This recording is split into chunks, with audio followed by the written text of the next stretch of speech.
Greetings, adventurers! This is DM Kurt, and I want to talk to you about saving throws that monsters have to make. So this is aimed at 5th edition DMs. In previous editions, saving throws worked differently. They were based on the attack type rather than based on your attribute.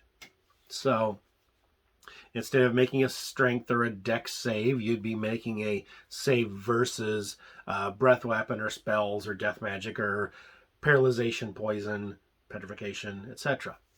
So, monsters, their saving throws would improve as they went up in hit dice. Characters' saving throws would improve as they went up in levels. 5e, it works differently. So the saving throws the monsters have to make are based on their attributes.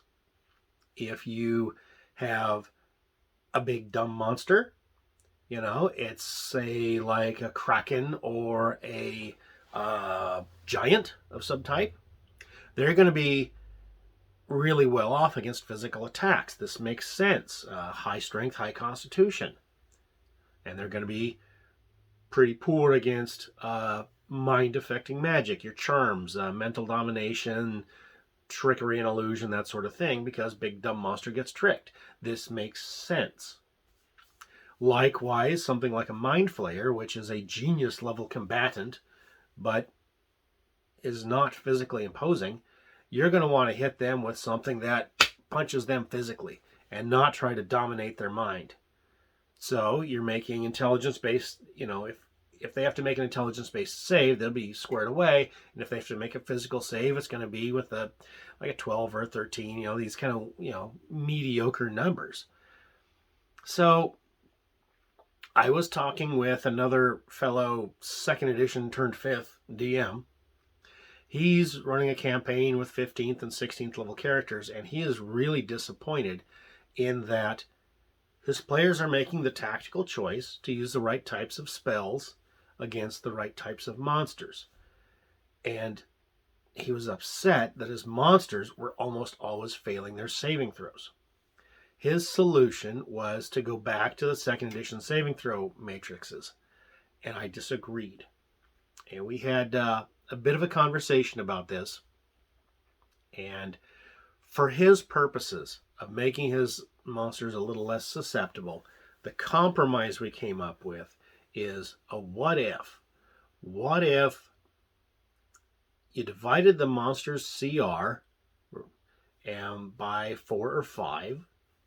That gives you a straight up bonus, and you just apply that number all the way across the board to all their saving throws. Now, they're still going to be stronger and weaker against certain types of attacks based on what kind of creature they really are. The Mind Flayer is going to be weak against the physical attacks, but he might get a +3 or 4 against those physical attacks just for having the high CR, even if he doesn't get a whole lot for his mediocre strength and weak constitution. And he'll also get that bonus against mental attacks because you just can't mess with the masters of the mind. So that's an idea for something to do if your high-level characters are just walking all over your high CR monsters with the magic. Now, I realize this is going to be something that only takes down the caster classes. It's only going to make the caster classes jobs harder, depending on the types of attacks they use. They still have other options. They can just try to punch through, knowing that those monsters have slightly better saving throws now. They may use other effects, buff their party members, use defensive magics. But it's a thought, and applying this CR-based saving throw bonus works a lot like giving the monsters proficiency in saving throws, which your player characters have for 2 saving throws types each. So 1/3 of the attribute-based saving throws, your PCs already get that same bonus. So think about it. If your high-level PCs are walking all over your monsters by forcing those save or suck spells on them, Give it a shot. DM Kurt out.